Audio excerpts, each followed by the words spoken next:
किसी के निमंत्रण पर कहीं गए तो उसने बड़े प्रेम से भोजन कराया। और भोजन कराने के बाद जैसी परंपरा है वो दक्षिणा लेकर आया लिफाफा, और जो उसने दक्षिणा ऐसी रखी चरणों में, तो एक कोने पर महात्मा बैठे थे, वो क्या बोले, दक्षिणा रख, दूर दूर दूर दूर हटाओ हटाओ हटाओ हटाओ हटाओ, ये बैठाओ, हटाओ। बोला क्यों, हम छूते नहीं हैं। तो उसको इतनी श्रद्धा हुई कि यह एक है जो छूते नहीं हैं। उसने लेट कर प्रणाम किया उन्हें, पहले तो ऐसे ही कर रहा था, फिर लेट कर। हम लोगों को भी अच्छा लगा, भाई त्याग की महिमा है। अब वो तो एक नंबर के हो गए और हम लोग ले लेते हैं तो हम थोड़े कमजोर हुए, 2 नंबर के। वो नहीं लेते, हम लेते हैं। लेकिन चलो, पर आश्चर्य तो तब हुआ कि जब वो प्रणाम करके जैसे ही आगे बढ़ा तो वो क्या बोले, कहां जा रहे हो, कहां है वो दक्षिणा? बोले आप तो छूते नहीं। बोले हाँ छूते नहीं, एक काम करो, क्या, इस कपड़े में बांध दो, ले इस कपड़े में। हमारे बगल में एक महात्मा बैठे थे, वो हंसकर बोले कि ये तो बांध रहे हैं, छूते नहीं हैं। तो हमने कहा ये छूते नहीं, बांधते हैं। तो हमसे नाराज हो गए, क्या समझते हो, संतों की महिमा नहीं जानते? मैंने, अरे महाराज गलती हो गई, लेकिन एक निवेदन करूं, जब आप इस कपड़े में बांध रहे हैं, इस कपड़े में, तो ये भी तो कपड़ा ही है। वासांश जीर्णानि यथा विहाय नवानि ग्रहणाति नरो पराण, यह भी कपड़ा है। हमारे गुरुदेव भगवान कहते थे, है भूत पांचों का बना, है भूत पांचों का बना, यह वस्त्र सुंदर आपका, बनता बिगड़ता है यही, नहीं कुछ बिगड़ता आपका। और एक बार हमें लगा कि जाते नहीं है कोई दुनिया से दूर चल के, जाते नहीं है कोई दुनिया से दूर चल के, और मिलते हैं सब यहीं पर कपड़े बदल बदल के। ये कपड़ा ही तो है, तो इसी से छू लेते। अच्छा जरूरत नहीं है न छुओ, आपको प्रणाम है, पर जरूरत है और छुएंगे नहीं तो करना ही पड़ेगा, इसमें बांध दो। तो कुछ लोग हैं जो छूते नहीं हैं और कुछ ऐसे हैं जो छोड़ते नहीं हैं। एक जगह सत्संग हो रहा था, लोगों ने कहा दान दो, धन धन्य होगा। अरे बोले सब तो दे रहे हैं, हमारा देना कोई जरूरी है? अरे नहीं नहीं दे दो दे दो। बड़ी मुश्किल से 1 रुपया ले आया, दूसरे दिन सिक्का मुट्ठी में दबाए, अब दे नहीं। बार बार सोचे दें कि न दें, दें कि न दें, दे ही डालें, और सिक्के को और दबाए। दिल तो नहीं पसीजा, हाथ पसीज गया। कब जा ही रहा है, जाते जाते देख तो लें। सो मुट्ठी खोल के देखा, सो पसीना। 100 रुपए से बोला कि हम किसी को नहीं देंगे, तुम बहुत रोते हो। फिर जेब में डाल लिया।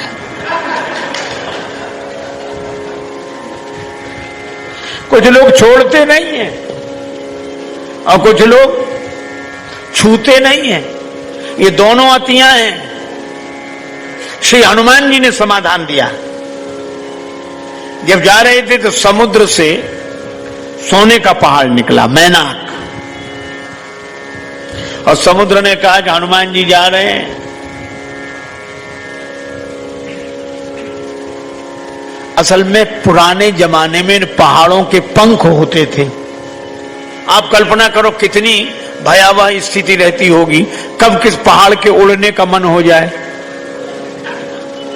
पंख थे सो पहाड़ उड़ते, और उड़ने में तो कुछ ज्यादा दिक्कत नहीं, उड़ते उड़ते कहां बैठ जाएं। सो आबादी वाली जगह में ही धमाक से बैठ जाते, आबादी खत्म। ब्रह्मा जी बड़े परेशान कि हम एक एक करके बनाते हैं, ये इकट्ठे मिटा देते हैं। अब ये कथा का बड़ा अद्भुत रहस्य है। ब्रह्मा जी हैं बुद्धि के देवता। जब ऐसे अत्याचार करने वाले लोग जो समाज को मिटाते हैं, तब बुद्धिजीवी परेशान होता है, बुद्धिजीवी हैरान होता है। तो बुद्धिजीवी ब्रह्मा जी ने शिकायत की, किससे? देवराज इंद्र से। और जब बुद्धिजीवी की बात कोई शासक मान लेता है तो समाज में अमंगलकारी कृत्य नहीं होते। अच्छा, एक अजीब बात है, बुद्धिजीवी कुछ कर नहीं सकता और शासक कुछ सोच नहीं सकता। विडंबना यही है, वो जो विचार कर सकता है वो कुछ कर नहीं सकता, और जो कर सकता है वो विचार नहीं, बिना विचारे करे, और जो विचार करे वे विचारे क्या करें। बुद्धिजीवी ने कहा कि ये पहाड़ नुकसान पहुंचा रहे हैं, इनके पंख हैं, ये उड़ उड़ के चाहे जिसको नष्ट कर देते हैं। तो देवराज इंद्र ने कहा कि महाराज, सृष्टि में तो वो भी हैं। तो ब्रह्मा जी ने कहा कि सृष्टि में हैं, हम मानते हैं, वो रहे, लेकिन इनके पंख काट दो। जिन पंखों के बल पर ये उड़ते हैं वो पंख काट दो। अगर इनके पंख कट जाएंगे तो इस समाज को हानि पहुंचाना बंद कर देंगे, और अगर इनके पंख रहे तो ये उड़ उड़ के नष्ट ही करते रहेंगे। देवराज इंद्र को बात समझ में आई, उसने खड़ग ली और सारे पर्वतों के पंख काट दिए। पर्वतों को नहीं मिटाया, पंख काट दिए। तब से ये पर्वत हो गए अचल, यहां हैं वहीं रहते हैं, बड़े ठाठ से रहते हैं। और इन पहाड़ों से कह लिया कि हमें आना होगा तो हम ही आएंगे तुम्हारे पास, तुम तो जहां हो वहीं रहो। लेकिन एक था सोने का पहाड़, मैनाक। अब ये अद्भुत बात, सोने के पहाड़ ने सोचा हमारे भी पंख कटेंगे, और सोने के पंख तो आज तक नहीं कटे हैं, कट ही नहीं सकते। सोने ने सोचा, पहाड़ ने सोचा एक काम करें, हम छिप जाएं कहीं। तो कहां छिपे? तो समुद्र के पास गया, समुद्र से कहा कि हमें छिपा लो, अपने भीतर छिपा लो। समुद्र ने कहा आ जाओ, कोई कमी नहीं है, आ जाओ। और समुद्र ने तो स्वीकृति दे दी कि आ जाओ, छिप जाओ, लेकिन समुद्र की लहरें घुसने न दें। ये बड़ी प्रॉब्लम है, बड़ी समस्या है। समुद्र को कोई परेशानी नहीं, पर ये लहरें घुसने ही नहीं देती। ये लहरें ज्यादा परेशान की हैं हम आपको, ये लहरें जो बाहर हैं, जो भी जाना है अभी नहीं। इसलिए हनुमान कई परसा परसा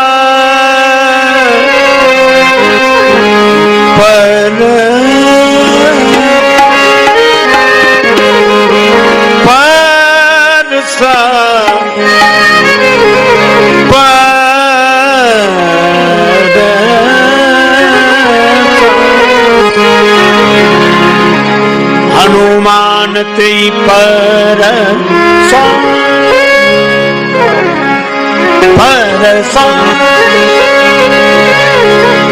हनुमान जी ने छुआ, सोने को छुआ, और मानो हनुमान जी ने संकेत दिया कि सोने को छूना बुरा नहीं है। पर मैनाक ने कहा कि आप यहीं आराम करो। हनुमान जी बोले आराम नहीं करूंगा, राम काज कीने बिना मोहि कहां विश्राम। अर्थात सोने को छूना बुरा नहीं है, पर सोने पे सोना बुरा है। जब हम सोते तो आंख मूंद लेते, कई लोग तो ऐसे धन पे सोए को ना आंख ही मूंद ली, उन्हें कुछ दिखता ही नहीं है, सो रहे हैं। ये बात अलग है कि वे सुख से सो रहे हैं बस। धन साधन है, साध्य नहीं। धन का उपयोग करें, पर राम काज याद रखें। ये जिंदगी क्यों मिली है, जीवन क्यों मिला है? एक महात्मा एक दुकानदार की दुकान में घुस गए। महात्मा को देखो, उसने प्रणाम किया। महात्मा बोले, ये दुकान क्यों चलाते हो? वो घबराया, ऐसा सवाल तो किसी ने नहीं पूछा था। ये दुकान क्यों चलाते हो? बोला, महाराज पैसा कमाने के लिए। अच्छा, दुकान चलाते हो पैसा कमाने के लिए, ठीक है। पैसा क्यों कमाते हो? महाराज परिवार के लिए। अच्छा, दुकान चलाते हो पैसा कमाने के लिए, पैसा कमाते हो परिवार के लिए, परिवार पालने के लिए। हाँ, परिवार क्यों पालते हो? बोला, महाराज जीने के लिए। महात्मा बोले, बिल्कुल ठीक। दुकान चलाते हो पैसा कमाने के लिए, पैसा कमाते हो परिवार पालने के लिए, परिवार पालते हो जीने के लिए। हम आखिरी सवाल पूछते हैं, जीते क्यों हो? और उसके पास इसका कोई जवाब नहीं था, और हमारे पास भी कोई जवाब नहीं। ये दुकान तो चल रही है, पर ये जीवन किस लिए है? और जिसे जीने का ढंग याद आ जाएगा, वही है राम काज कीने बिना मोहि कहां विश्राम। हम सीता माता की खोज करने जा रहे हैं, अर्थात जीवन में शांति मिले।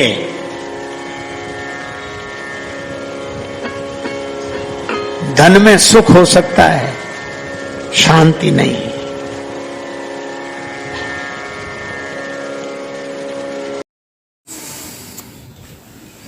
मित्रों, जय श्री राम, नमस्कार।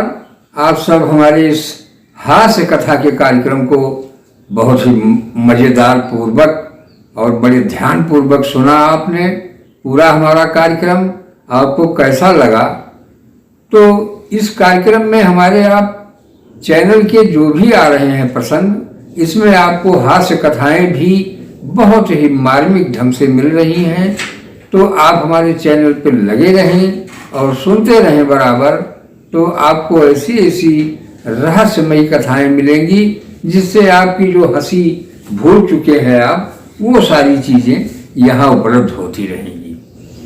क्योंकि आज के इस भौतिक समय में हर व्यक्ति परेशान है और यही लगा हुआ है, हाय धन हाय धन, और उसका मन मस्तिष्क चित्त सभी बिल्कुल सीरियस बना हुआ है, जिससे कि शरीर में अनेकों प्रकार की बीमारियां उत्पन्न हो रही हैं।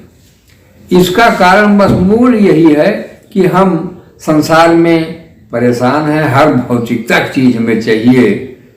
तो भौतिकता के लिए हम जब सन्मार्ग और सत्कर्म करते रहेंगे तो निश्चित है हमें टिकाऊ चीजें, हमारा जीवन अस्थायी बनेगा। तो अस्थायी बनने के लिए हमको ही यत्न करना पड़ेगा।